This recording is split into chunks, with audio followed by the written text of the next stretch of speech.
n'uwo kwiringirwa,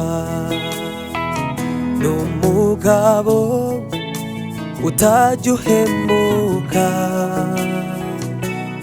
ijambo rye rirahama ararikomeza n'impamo. Yesu n'uwo kwiringirwa,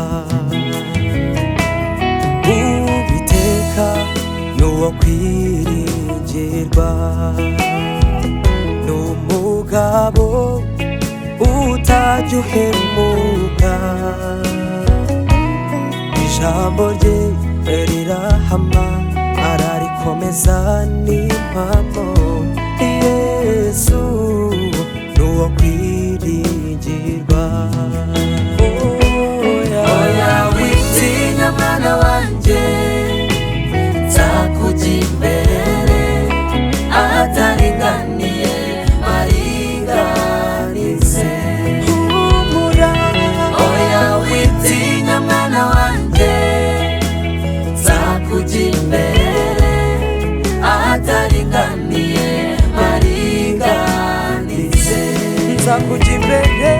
Oya witinya mwana wanje, nzakujya imbere ahataringaniye maringanize.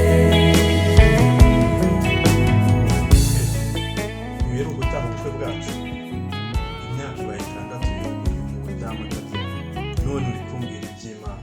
Umva nkubwire inshuti yanjye, umva nkubwire, iyo ahaye Sara umwana, iyo Mana niyo kwizera. Iyo ahaye Hana umwana, iyo ngiyo niyo kwizera. Komeza uyiringire, umunsi uzabona, nawe uzabona ikwitamuriyeho. Imyaka 6.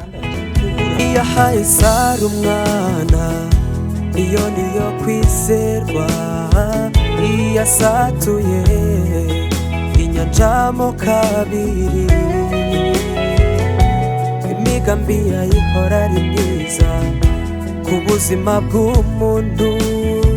Wowe yizere izakora n'ibikomeye. Iyo ahaye Sara umwana, iyo niyo kwizerwa. Iyo asatuye inyanja mo kabiri, imigambi yayihora ari myiza ku buzima bw'umuntu. Wowe yizere izakora n'ibikomeye. Witinya, oya witinya mwana wanje, nzakujya imbere ahataringaniye maringanize. Ndabizurarira. Oya witinya mwana wanje, nzakujya imbere ahataringaniye maringanize. Nzagukomeza. Oya witinya mwana wanje, nzakujya imbere ahataringaniye maringanize.